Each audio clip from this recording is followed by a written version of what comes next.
अब दूसरे चरण के चुनाव में सिर्फ 3 दिनों का फासला है, लिहाजा इस दौर की तमाम सीटों का चुनावी जीत हार का समीकरण अब हम आपके सामने रोज डिकोड करेंगे। इस शो में राजस्थान की 4 अहम सीटों बांसवाड़ा, डूंगरपुर, उदयपुर, राजसमंद और बाड़मेर जैसलमेर सीट का संपूर्ण चुनावी विश्लेषण इस प्रोग्राम में होगा, जिसके जरिए आपको समझने में मदद मिलेगी कि जनता 26 तारीख को इन चारों सीटों पर ईवीएम में किसका ज्यादा बटन दबा सकती है। चारों सीटों पर फिलहाल मुकाबला कहां खड़ा है, कौन सा दल आगे है और कौन कमजोर दिखाई पड़ रहा है, कौन से मुद्दे और चेहरे इन सीटों पर निर्णायक होने जा रहे हैं। इस प्रोग्राम की शुरुआत करें उससे पहले ग्राफिक्स के जरिए आपको समझाते हैं इन चारों सीटों का पूरा चुनावी समीकरण। तो दूसरे चरण की 4 सीटें हैं, जिसमें Udaipur ST, Banswara ST 2 reserve सीटें हैं, राजसमंद है और उसके अलावा फिर बाड़मेर जैसलमेर सीट है। बाड़मेर और बांसवाड़ा पर त्रिकोणीय मुकाबला दिखाई पड़ रहा है। 2 आदिवासी आरक्षित सीटें हैं, जिसमें आपको जैसा हमने बताया उदयपुर और बांसवाड़ा। Next graphic. बांसवाड़ा डूंगरपुर की पहले बात कर रहे थे। 17 लोकसभा चुनाव हुए, 12 बार कांग्रेस जीती, बीजेपी को 3 बार जीत मिली है। यहां पर एक बार जनता पार्टी विजेता रही थी। 1977 का वो चुनाव। प्रदेश में कुल 3 अनुसूचित जनजाति आरक्षित सीटें हैं, जिसमें से बांसवाड़ा भी शामिल है और यहां से बीजेपी के प्रत्याशी महेंद्रजीत मालवीय हैं। उनका मुकाबला आदिवासी दल बीएपी के राजकुमार रूत से होने जा रहा है। कांग्रेस ने बांसवाड़ा में बीएपी पार्टी से गठबंधन किया है। आदिवासी पहचान की राजनीति का केंद्र बन गई है सीट। बांसवाड़ा में सर्वाधिक 70% आदिवासी आबादी है। 93% ग्रामीण, 7% शहरी। बांसवाड़ा डूंगरपुर आप देख लीजिए तीनों चुनावों का हाल। एक बार कांग्रेस जीती, 53% वोट शेयर। उसके बाद लगातार करीब 50% के आसपास बीजेपी के पास है। अगली सीट का हाल देख लेते हैं। उदयपुर एसटी कभी कांग्रेस का गढ़ रही, अब बीजेपी काबिज है। यहां पर 10 बार कांग्रेस, 5 बार बीजेपी जीती और 2 बार अन्य जीते। बीते 3 चुनावों में 2 बार बीजेपी को जीत मिली है और इस बार बीजेपी से मन्नालाल रावत, कांग्रेस से ताराचंद मीणा के बीच में मुकाबला है। दोनों पूर्व सरकारी अधिकारियों की टक्कर होगी। उदयपुर का चुनावी आप नतीजा देख लीजिए। 2009 कांग्रेस 54% वोट शेयर, बीजेपी फिर से 2 बार लगातार और पिछली बार करीब 60% वोट शेयर बीजेपी के पास। नेक्स्ट स्लाइड देखेंगे। और बाड़मेर जैसलमेर इस वक्त सबसे हॉट सीट, एक तरह से कहेंगे पूरे चुनाव में राजस्थान में वो बाड़मेर जैसलमेर। दलित आबादी करीब 17% है यहां पर और वहीं पर आदिवासी आबादी करीब 7% है। राजपूत और जाटों के बीच में यहां पर बड़ा मुकाबला होता है। उसी तरह से कैंडिडेट उतारे हैं। कांग्रेस 9 बार जीत चुकी है, 4 बार बीजेपी, 3 बार अन्य यहां पर जीते हैं और इस बार बड़ा दिलचस्प मुकाबला है निर्दलीय प्रत्याशी रविंद्र सिंह भाटी की वजह से। ये बाड़मेर का अगला ग्राफिक। कांग्रेस 9 बार जीती है यहां पर 17 लोकसभा चुनाव में, बीजेपी 4 बार जीती। 1977 में बीजेपी जनता पार्टी जब शरीक हुई थी तब जीती। जनता दल 1 बार जीती है। बाड़मेर सीट पर जैसा अभी आपको बताया 7% एसटी जनसंख्या है और करीब 17% एससी आबादी यहां पर रहती है। Next graphic. बाड़मेर सीट पर 3 चुनाव के विजेता। 2019 बीजेपी यहां पर जीती, 2014 बीजेपी जीती, कैलाश चौधरी यहां से जीते, मंत्री हैं और 2009 आप देख लीजिए कांग्रेस यहां से जीत कर गई। तो बाड़मेर जैसलमेर बीते 3 चुनाव में 2 बार बीजेपी ने बाजी मारी है। कैलाश चौधरी केंद्रीय मंत्री वहां से जीते हैं। सीमावर्ती इलाका है, जाट और राजपूत समीकरण प्रभावी रहता है। 2 जाट 1 राजपूत के बीच त्रिकोणीय मुकाबला होने जा रहा है। बीजेपी के मुद्दे राष्ट्रवाद, सीमा सुरक्षा और पाक विस्थापित हैं। बीजेपी के कैलाश चौधरी मोदी के नाम के भरोसे यहां पर हैं। निर्दलीय रविंद्र भाटी युवा और सियासी नयापन के आश्रय चुनाव मैदान में उतरे हैं और वहीं पर कांग्रेस के उम्मीदवार राम बेनीवाल को जातिगत वोटों से उम्मीदें हैं। तो राजसमंद सीट चौथी सीट। 3 चुनाव में 2 बार बीजेपी जीती, 1 बार कांग्रेस जीती है। यहां पर खनिज संसाधनों से भरपूर इलाका है और प्रकृति और पर्यटन के लिए जाना जाता है। बीजेपी की महिमा कुमारी और कांग्रेस के दामोदर गुर्जर के बीच मुकाबला होगा। पूर्व मेवाड़ राजघराने के बहू हैं महिमा सीटों का चुनावी गणित यहाँ पर देख लीजिए। हाल 3 चुनाव 2 बार बीजेपी जीती और बड़े अच्छे मार्जिन से करीब 70% वोट शेयर बीजेपी के खाते में गया। दिया कुमारी जीत कर आई थी, अब आजकल वो विधायक हैं विद्याधर नगर से। इस सीट पर फिर से महिला प्रत्याशी बीजेपी ने उतारा है।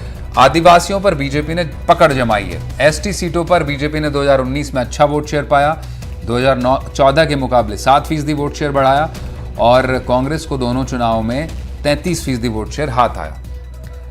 निर्दलीय और अन्य दलों के खातों में 13% आदिवासी वोट शेयर गया। 3 जो सीटें हमने आपको बताई आदिवासी बड़े तादाद में है और 54% आदिवासी। ये आप देख सकते हैं चारों सीटों पर कौन कौन प्रत्याशी हैं। ये लगातार हम आपके सामने पेश भी करते रहेंगे, ये लगातार प्रोग्राम के जरिए। आपको मैं बता दूं हमारे साथ जो मेहमान मौजूद हैं इस वक्त, शैलेंद्र दाबाई मौजूद हैं बीजेपी से, राजकुमार हमारे साथ कांग्रेस से होंगे, प्रकाश भंडारी हमारे पॉलिटिकल एनालिस्ट भी मौजूद होंगे और सोमू आनंद हमारे सहयोगी जो बांसवाड़ा कवर कर रहे हैं उनके साथ भी हम जुड़ेंगे। शैलेंद्र जी, पहला सवाल मेरा आप ही से होगा। 4 में से 3 सीटों पर नए कैंडिडेट आपके, 3 सीटें आदिवासी और एससी इलाके वाली हैं खास तौर पर, और इस बार आदिवासी इलाके में एक अलग से पार्टी भी मौजूद है।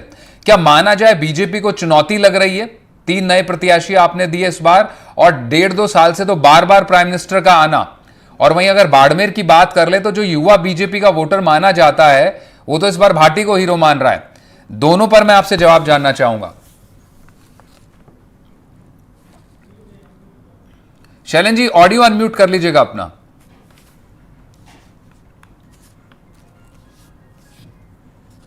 हाँ मनीष जी, मैं सबसे पहले जो हमारे अनुसूचित जनजाति एसटी क्षेत्र है बांसवाड़ा डूंगरपुर जी, उस पे मैं आपकी पे बात रख देता हूं कि लगातार वहां देखिए भारतीय जनता पार्टी ने वनवासी परिषद के द्वारा आदिवासी भाइयों बहनों में काम लगातार किया है। और अगर किसी को मान सम्मान दिया है आदिवासी समाज में तो भारतीय जनता पार्टी की सरकार ने दिया। आपको अगर ध्यान होगा तो पहले श्रद्धेय अटल बिहारी वाजपेयी जी ने एक अलग मंत्रालय बनाया था, जनजातीय मंत्रालय। उसके बाद उनको अलग से बजट आवंटन किया गया और लगातार आप देखिए उनका विकास किया जा रहा है। और किस तरह से हमने पहली आदिवासी बेटी को सबसे बड़े पद पर, जो संवैधानिक पद है भारत का, तीनों फोर्सेस जो है उनकी हेड है वो राष्ट्रपति के पद पर उनको नवाजा गया है। और किस तरह से आप देखिए लगातार हम जो डेवलपमेंट के कार्य हैं, चाहे वो सड़कों को लेकर आओ, चाहे उनके वन क्षेत्रों में जो उनकी समस्याएं हैं उनको लेकर हो, या वन उपज को लेकर दो, उस पर भी हमने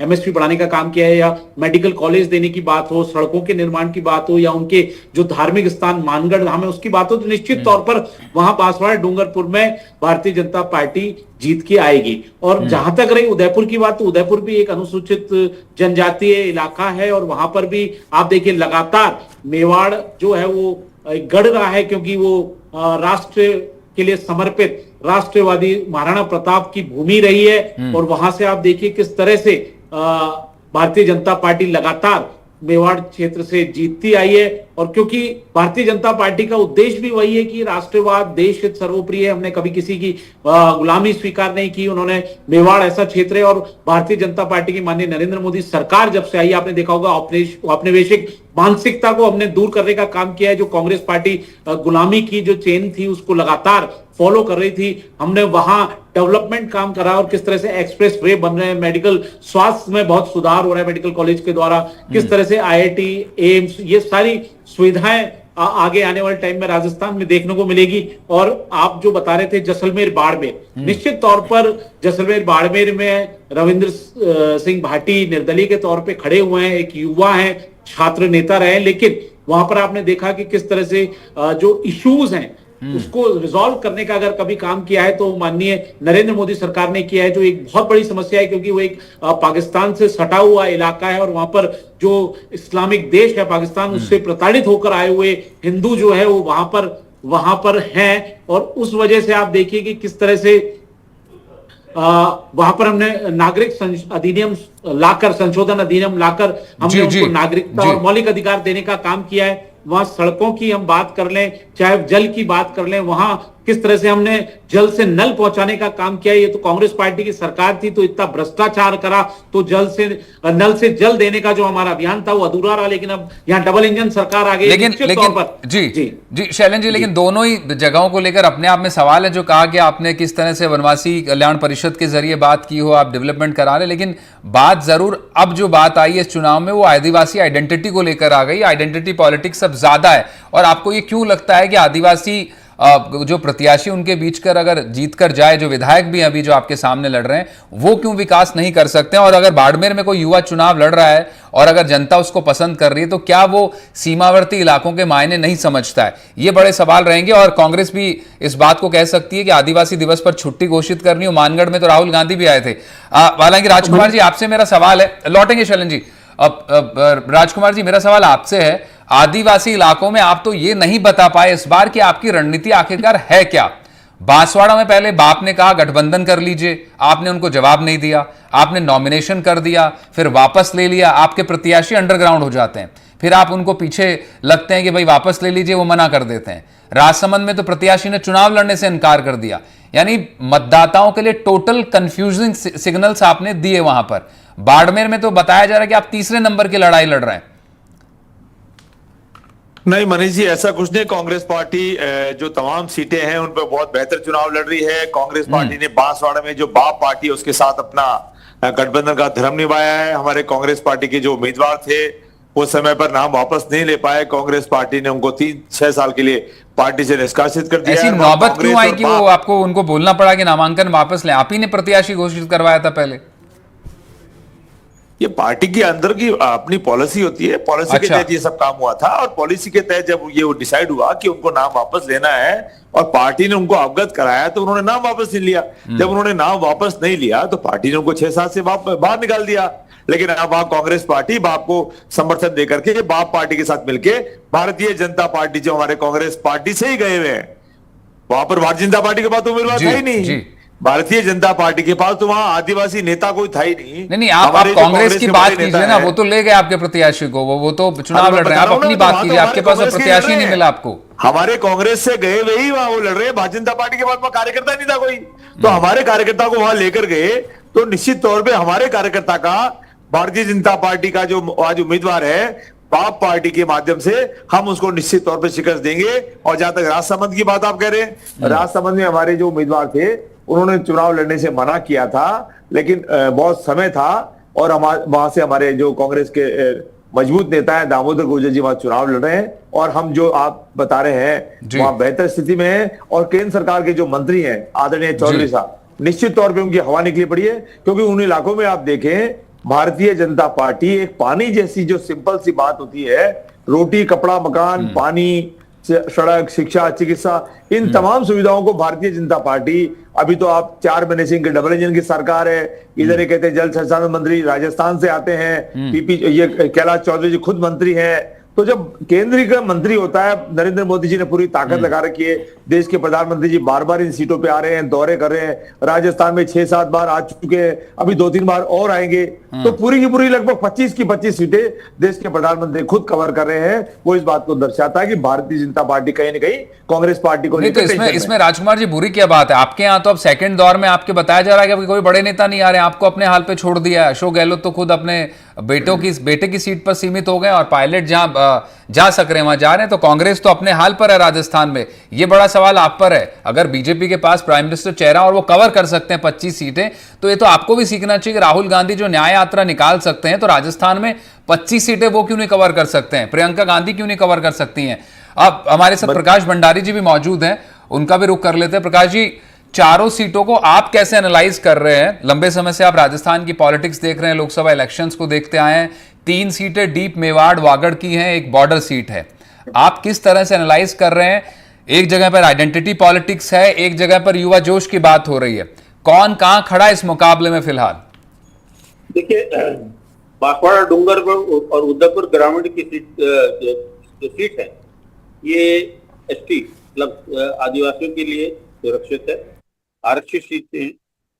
एक बड़ी बात है वो ये है कि बांसवाड़ा डूंगरपुर प्रतापगढ़, ये 3 जिले ऐसे हैं जिसके अंतर्गत आने वाली सारी जो विधानसभा की जो के क्षेत्र हैं सब के सब जो आरक्षित, वहां पर साधारण मतलब जनरल जो सामान्य वर्ग के लिए चुनाव लड़ना असंभव। और उसका कारण ये कि जो आदिवासियों की जनसंख्या उनकी तादाद बहुत बड़ी है और उनके मुकाबले जो है जो सामान्य वर्ग है उनकी आबादी कम है। और इस कारण जो है बांसवाड़ा, डूंगरपुर और प्रतापगढ़ की सारी सीटें जो है और जयपुर, उदयपुर की जो है दो तीन सीटें उसमें जो है वो सारी सीटें जो है वो आरक्षित की। अब ऐसी स्थिति के अंदर सामान्य वर्गों के लिए कोई मतलब उत्साह ही नहीं दिखता। मैं पिछली बार गया जब चुनाव थे तो उदयपुर के अंदर वहां कोई उत्साह ही नहीं दिखा और वोट देने तो गए लोग, लेकिन चुनावी माहौल का कहीं कोई सूरत ही नहीं दिख रही। उसका कारण ये था, उन्होंने कहा साहब इन्होंने वो ये समझते हैं कि उसके कारण होते हैं कि उदयपुर एसपी सीट और बांसवाड़ा और डूंगरपुर को एसपी सीट दिया। उसका कारण होता है कि उसका कारण है कि बहुतायत जो है वो आदिवासियों की है। लेकिन उदयपुर जो पर्यटक नगरी है और दक्षिण राजस्थान की सबसे बड़ा शहर है और जिसने जो दक्षिण राजस्थान उसने 3 मुख्यमंत्री दिए हैं, लेकिन वहां पर जो समीकरण है वो आदिवासियों के बीच तक ही सीमित रह जाते और सामान्य वर्ग के लोगों के लिए बहुत कुछ नहीं। अजा बांसवाड़ा डूंगरपुर के अंदर आप देखें तो कांग्रेस के जो उम्मीदवार, जो भाजपा के आज उम्मीदवार हैं वो एक बार सांसद भी रहे और कई बार विधायक भी रहे, मालवी जी, महेंद्र जीत सिंह मालवी, और गहलोत की सरकार में वो मंत्री भी थे। लेकिन उन्होंने ऐन वक्त पे पाला पलटा और कांग्रेस छोड़ करके भाजपा में चले गए क्योंकि उन्हें टिकट का आश्वासन मिल गया था तो अपनी विधायकी छोड़कर चले। और उसके बाद जो है वहां एक पिछले चुनाव में एक तीसरी शक्ति के रूप में एक पार्टी उभरी, उसका नाम है भारतीय आदिवासी पार्टी। इसकी भारतीय आदिवासी पार्टी का जन्म जो है वो गुजरात में हुआ था और लेकिन उसका प्रभाव क्षेत्र अब बढ़ रहा है। उसका प्रभाव क्षेत्र मध्य प्रदेश में भी है, उसका प्रभाव क्षेत्र राजस्थान में भी, और वो जाना चाहते हैं उड़ीसा, बंगाल और इस क्षेत्र में जाता है जहां पर आदिवासी रहते हैं, छत्तीसगढ़। आपने देखे, आप अगर देखें तो बांसवाड़ा डूंगरपुर की सीट और जो उदयपुर की सीट है इस पे सामान्य वर्ग के कोई मतलब किसी प्रकार का प्रतिनिधित्व नहीं मिलने के कारण उनका झुकाव जो है वो हालांकि भारतीय जनता पार्टी की तरफ ही रहता है, लेकिन आम चुनाव में वहां पर कोई किसी तरह की गर्माहट दिखनी, ठीक है, कोई सरगर्मी नहीं दिखनी होगी। ठीक है।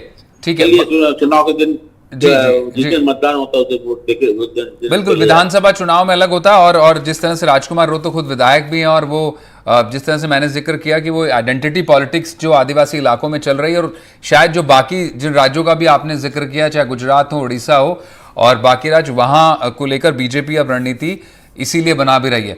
आप देख रहे हैं इलेक्शन डिकोड और अब वापस एक बार मेहमानों का रुख करेंगे। धावाई साहब, आपकी तरफ मैं रुख करना चाहूंगा।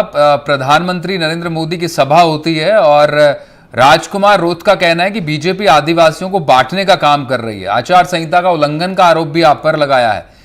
जवाब लूंगा, पहले सुनवा देते हैं कि राजकुमार रोहतक ने आखिर क्या कहा और उससे जुड़ा सवाल पर आपसे जवाब भी चाहूंगा। बांसवाड़ा के अंदर मोदी जी की सभा हुई जिसमें मालवीय जी ने जिस तरह से स्टेटमेंट दिए, यहाँ पर आदिवासी समाज को गालियां देने का काम किया कल उन लोगों ने। भाजपा की सभा कम लगी थी, जुमलेबाज की सभा ज्यादा लगी हमें। और आदिवासी समाज को जिस तरह से गालियां दी, वनवासी आदिवासी अलग, इस तरह से कहा गया है। मैं कहना चाहूंगा कि जो भाजपा का है वो वनवासी मान रहे हैं अपने आप को, और जो अन्य पार्टियां अन्य नहीं मान रहा है उसको आदिवासी मान रहे। भाजपा ने आदिवासी समाज को 2 फाड़ों में डिवाइडेशन करने की कोशिश की है। हमारा आदिवासी समाज भले किसी भी पार्टी में हो, भाजपा में हो, कांग्रेस में, कहीं पर भी हो, लेकिन समाज को एकजुट करना हमारा उद्देश्य है। धावाई जी, आपने सुना, राजकुमार रोहतक कह रहे हैं कि समाज को मत फाड़िए, समाज चाहे बीजेपी में समर्थक हो या कांग्रेस में हो या हमारे साथ हो, आदिवासियों को एकजुट रखना हमारा मकसद है और उसी मुहिम के तहत वो चुनाव लड़ रहे हैं। और आदिवासियों की लंबी शिकायत भी रही कि वो वोट बीजेपी कांग्रेस को देते रहे, लेकिन उनका वो भला नहीं हुआ जिस तरह से मेन स्ट्रीम बाकी जगहों का होता है। आज भी अपने दायरे में सिमटे रह गए। 4 मुख्यमंत्री दिए इस इलाके ने। अगर आप मेवाड़ वागड़ की बात करें, उसके बावजूद अगर डेवलपमेंट की बात करें या फिर उनकी पहचान की बात करें या उनके दूसरे बुनियादी मुद्दों की बात करें। मनीष जी, राजकुमार रोज जी ने जो बात कही है वो बड़ी कंफ्यूजिंग सी बात है, क्योंकि उनको शायद वनवासी और आदिवासी ये एक पर्यायवाची शब्द है, ये आज के नहीं है। आप देखिए किस समय से पुरातात्विक काल से चले आ रहे हैं। जब भगवान श्री राम वन में गए थे तो आदिवासी समाज ही उनको मिला था, और आज उन्हीं आदिवासी और वनवासी समाज को अगर किसी ने सम्मान देने का काम किया है तो भारतीय जनता पार्टी की नरेंद्र मोदी सरकार ने किया है, अटल बिहारी वाजपेयी सरकार ने किया है। आप बताइए, क्या मौलिक 60 साल कांग्रेस पार्टी ने राज किया तो ना उनको पानी दे पाए, ना उनको मकान दे पाए, ना शौचालय दे पाए, ना एलपीजी गैस सिलेंडर दे पाए, ना बिजली दे पाए, ना सड़क दे पाए। ये सारे काम जो मूलभूत सुविधा के हैं वो माननीय नरेंद्र मोदी सरकार ने किए हैं पिछले 10 सालों में। ये पूरी हिंदुस्तान की जनता जानती है। और किस तरह से आदिवासी समाज, जो इनके सबसे बड़े भगवान बिरसा मुंडा जो देवता है इनके लिए, उनको अगर सम्मानित करने का काम किया है। बिरसा मुंडा जयंती पर हमने जनजातीय दिवस घोषित किया, हमने इनके लिए संग्रहालय बनाए, हमने उपज जो एमएसपी पे इनकी जो वन बांस की जो फसल है उसको भी एमएसपी पे काउंट हमने लेकर उसकी खरीदी की है। तो हम उनको सशक्त करने का काम कर रहे हैं। स्वयं सहायता समूह के द्वारा महिलाओं को किस तरह से सशक्त किया जा रहा है, इसकी भी एक पूरी योजना चल रही है। तो अगर किसी ने वोट बैंक समझा है तो वो कांग्रेस पार्टी ने समझा है। ये ट्राइबल पार्टी तो फिर नाराजगी क्यों है? नाराजगी क्यों है? क्यों एक पार्टी आदिवासियों की बन जाती है बीजेपी की तमाम मौजूदगी के बावजूद, वनवासी कल्याण परिषद के बावजूद उनके हित नहीं साधेगा, इसीलिए एक पार्टी बनती है और अब आपके सामने एक मजबूत उम्मीदवार के रूप में भी है। ठीक है, समय लोकतंत्र में पार्टी कोई भी बना सकता है। लोकतंत्र में अधिकार है किसी को भी अपनी बात रखने का, पार्टी बना के अपने विचारों को, अपने सिद्धांतों को। नहीं भाई साहब, लेकिन कहीं ना कहीं उनके जो इंटरेस्ट थे वो पूरे नहीं हुए होंगे मेन स्ट्रीम पार्टीज की वजह से। इसलिए आप देखिए ना मनीष जी, कांग्रेस पार्टी की हालत देखिए ना, वहां इनका प्रत्याशी खड़ा है अरविंद दामोर जी, और वो प्रचार नहीं कर सकते। इनके बड़े नेता जाके प्रचार ही नहीं कर सकते। वो तो बिल्कुल है। कांग्रेस ऐसी सीटें इस पर बोल रही कि वोट ही मत दीजिए। राजकुमार जी, जाते जाते आपसे मैं जान लेता हूं, बाड़मेर सीट है जहां जाट राजपूत समीकरण डिसाइडिंग फैक्टर है। बीजेपी ने दोनों को साथ लिया है, मानवेंद्र सिंह को ले आए, प्रत्याशी उनका चौधरी है पहले से। अब आपको क्या उम्मीद है? एससी और अल्पसंख्यक के भरोसे आप जीत जाएंगे? वहां पर भी इनका कैंडिडेट नहीं है मनीष जी। आरएलपी से लेकर मनीष जी, भारतीय जनता पार्टी मनीष जी, भारतीय जनता पार्टी पूरे देश में 400 सीटों से पार आ रही है। राजस्थान में 25 सीटें जीत रही है। कांग्रेस फिर ये टेंशन में क्यों है? या आप खुद ही मानकर चल रहे हैं? छोड़ के चले गए अपनी पार्टी में चले जा रहे हैं। देश के प्रधानमंत्री पूरा बीजेपी राजस्थान में सुनील शर्मा चले गए। और मनीष जी, डूंगरपुर में बोल रहा था राजस्थान के अंदर मजाक बन गई। सीटों में किस तरह से मजाक बनाया, क्योंकि आदिवासियों का कांग्रेस पार्टी ने हमेशा मजाक बनाया। जैसलमेर, बाड़मेर में आपको प्रत्याशी नहीं मिला। ठीक है, ठीक है, बेनीवाल को लेकर आए। ठीक है। अब 26 तारीख को खैर इसका डिसीजन होगा कि 4 सीटों पर जिसको प्रत्याशी मिला और जिसे नहीं मिला, क्या जनता का रुख रहता है। बहुत बहुत शुक्रिया आपका प्रकाश जी, आप हमारे साथ जुड़े। धाबाई साहब बहुत शुक्रिया, रघुवंश जी बहुत बहुत शुक्रिया। तो फिलहाल इलेक्शन डिकोड में इतना ही। बाकी तमाम खबरों और अपडेट्स के लिए आप जुड़े रहें एनडीटीवी राजस्थान के साथ। नमस्कार।